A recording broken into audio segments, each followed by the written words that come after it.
Hola, mi nombre es Fidel Federico Mamani de la Universidad Nacional de San Antonio Abad del Cusco, de la Escuela Profesional de Ingeniería Eléctrica, ¿no? Hoy en el video voy a hablar acerca del puente de Weston. ¿Qué es el puente de Weston, no? Y, y vamos a hacer la simulación del puente de Weston. Bueno, empezamos. El puente de Weston, como vemos, tenemos aquí, ¿no? Imaginemos que tenemos un puente, que es esta, que tenemos una resistencia 1, una resistencia 2, que son conocidas, ¿no? Y la resistencia 3, que es una resistencia variable. Y pues la resistencia 4 es lo que vamos a hallar es la incógnita, ¿no? Que se pide hallar.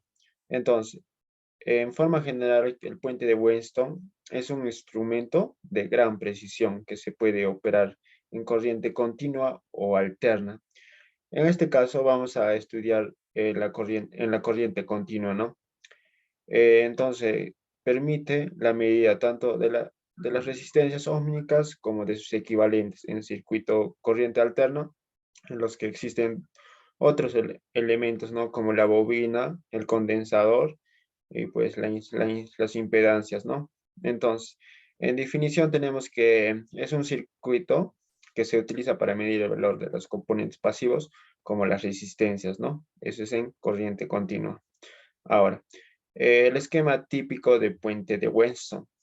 Eh, Vemos, aquí tenemos nuestro esquema, ¿no? Es la más típica, ¿no? Tenemos las cuatro resistencias, como ya les dije, la resistencia 1, la resistencia 2 y la resistencia 3, que es la variable, y la resistencia 4, que es la incógnita, ¿no? Ahora, conocemos el valor de las resistencias R1 y R2 y R3. Y la resistencia 3, bueno, es una resistencia con esta flechita, nos indica que es el variable, que es una resistencia variable, ¿no?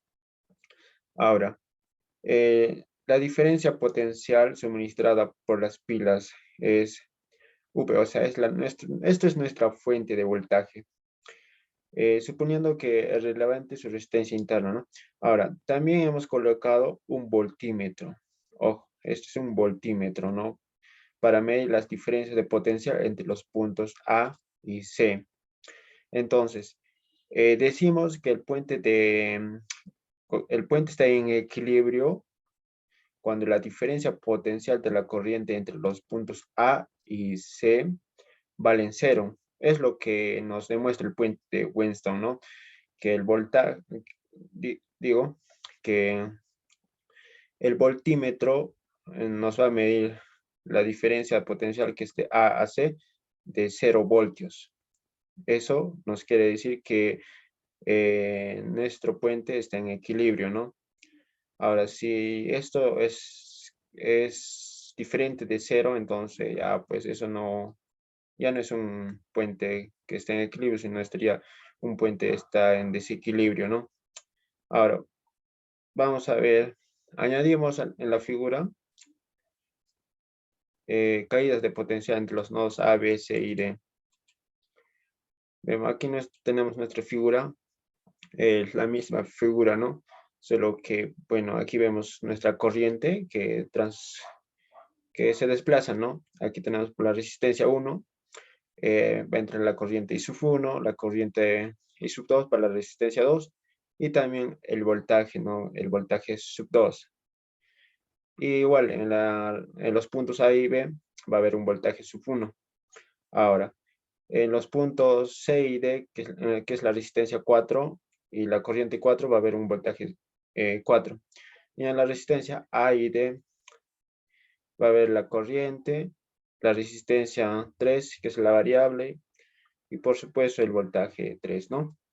Ahora, en los puntos A y C va a haber un voltaje K, ¿no?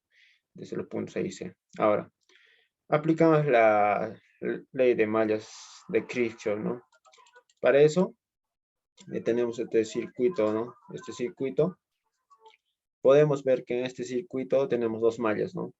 La malla de fondo rojo, que es esta, y la de fondo gris, que es esta, ¿no? Entonces, aplicando la segunda ley de Kirchhoff, la ley de mallas de Kirchhoff, en el fondo rojo y tomando en sentido antihorario, tenemos que voltaje sub 1, que es esta, más el voltaje sub K, desde el punto IC, menos el voltaje 2, ¿no? Este es igual a 0. Ahora, igual, aplicamos lo mismo, ¿no? En malla inferior, que es esta, siguiendo el sentido antihorario, ¿no? Obtenemos que B sub 4, el voltaje B sub 4, que es esta, menos el voltaje B sub 3, menos el voltaje B sub K. Esto es igual a 0. Ahora, como entre los nodos A y C hay un paso de corriente, no hay, o sea, no hay un paso de corriente, ¿no? Tampoco una caída de tensión, o sea, cuando no hay un paso de corriente, no va a haber una caída de tensión. Eso quiere decir que B sub K va a ser igual a 0. Entonces, tenemos esta ecuación, ¿no? Que vamos a reemplazarla a esta ecuación B sub K, que es igual a 0. Entonces, nuestro sistema de ecuación de los dos nos queda que B sub 1 menos B sub 2 es igual a 0. B sub 4 menos B sub 3 es igual a 0. Simplemente lo hemos reemplazado, ¿no? A B sub K el 0 y pues nos queda esta ecuación. Se reduce. Ahora, aquí vamos a aplicar la ley de Ohm, ¿no? Sabiendo que el voltaje es igual a la corriente por la resistencia, ¿no? Entonces, el voltaje 1 es la resistencia 1 por la corriente que circula, la corriente 1, menos el voltaje 2, que es la resistencia 2 por la corriente que circula, que es la corriente 2, es igual a 0. Es lo mismo, se aplica para el voltaje 4 y para el voltaje 3, ¿no? Ahora, aquí ya aplicando la ley de Ohm, reemplazando, ¿no? La tensión, ¿no? O el voltaje o la tensión es lo mismo, ¿no? Entonces pasamos a otro lado, que la resistencia 1 por la corriente 1 es igual a la resistencia 2 por la corriente 2. Entonces, igual, de otra manera, la siguiente ecuación, que es la resistencia 4 por la corriente 4. Entonces, como es negativo, pasa al otro lado como positivo, entonces resistencia 3 por la corriente 3. Y así. Entonces, en el siguiente observamos que la rama de la izquierda del puente podemos representar también como se ve en la izquierda, ¿no? De la siguiente. Claro, esto se puede representar de esta forma también, ya que vemos que desde el punto B hasta el punto A tenemos la resistencia 1, ¿no? Desde A hasta D tenemos la resistencia 3, que es la variable. Entonces vemos que estas dos resistencias están en paralelo. Entonces igual, pues, para que sea más notable, representarlo de esta manera. Igual, en esta manera también vemos que están en paralelo y pues lo representa de esta forma, ¿no? El paralelo lo hace los puntos, ¿no? Del punto B desde el punto C, es la resistencia. Entonces, está en paralelo, ¿no? Bueno, ahora, entonces, en este caso, las corrientes I sub 2 y sub 4 también son iguales. Claro, ya que están en paralelo, no, las intensidades es la misma, ¿no? O sea, la corriente va a ser la misma. Entonces, es decir que la corriente 1 y la corriente 3 son iguales. Igual de esa forma, ¿no? La corriente 2 y la corriente 4 también son iguales. Entonces, ya, pues regresando a nuestra ecuación de aquí, simplemente pues reemplazamos, ¿no? Esto lo reescribimos de nuevo, ¿no? La resistencia 1, que es de esta, de aquí.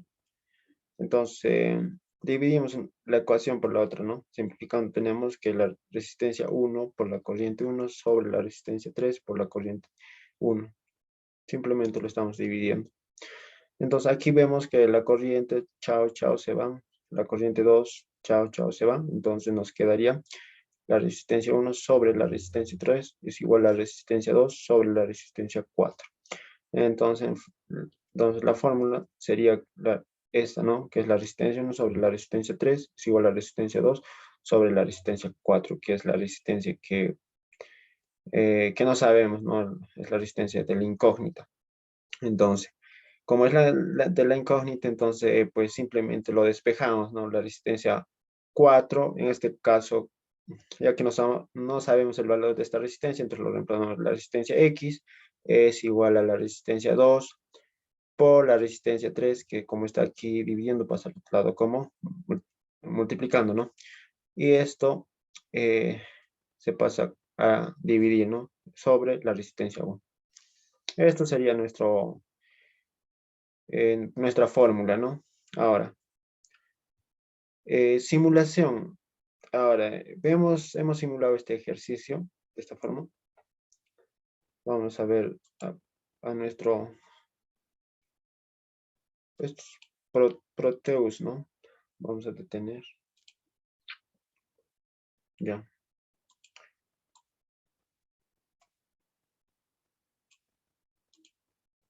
Bueno, aquí tenemos nuestro circuito, ¿no? Simulado. Pues nuestra fuente es de 6 voltios, la resistencia 1, que es de 100 ohmios, la resistencia 3, que es de 100 ohmios. Como la parte teórica no, ya son resistencias conocidas, ¿no? Son iguales. Y la resistencia 2 es esta, que es variable, es de 500 ohmios. Esta resistencia puede variar, ¿no? Ahora, la resistencia X es lo que, pues, vamos a hallar, ¿no? Con la fórmula.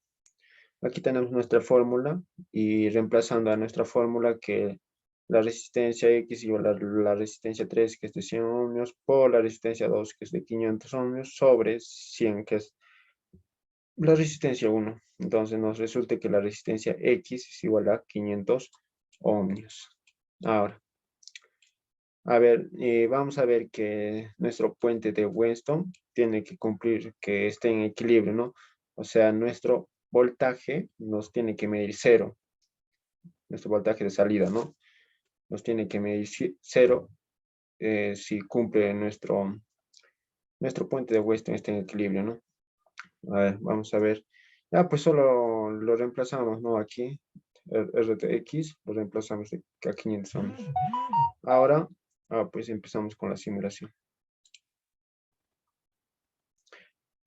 Y vemos que nuestro voltaje de salida es de 0. Entonces eso quiere decir que nuestro puente de Weston está en equilibrio. Entonces cumple con esta función, ¿no? Eso sería pues todo, chicos. A ver, en conclusión, también hemos llegado que el puente de Weston nos facilita para calcular las resistencias, ¿no? Y son casi exactas. Y también se dice que el circuito está en equilibrio cuando la resistencia 1 es igual a la resistencia 2 y la resistencia 3 es igual a la resistencia 4. Entonces el voltaje de salida entre los puntos A y C es igual a 0. Es lo que hemos demostrado en la simulación. Ahora se dice que el circuito está en desequilibrado cuando R2, R1, diga, es diferente que R2, R3 o R2 es diferente que R4. Entonces el voltaje de salida es la tensión A menos la tensión C, ¿no? Ahora, la resistencia variable nos permite ajustar su valor ómnico para facilitar el equilibrio. Claro, la resistencia variable nos ayuda a facilitar para encontrar si el puente, o sea, para poner al puente de Weston esté en equilibrio, ¿no? Eso sería todo. Gracias.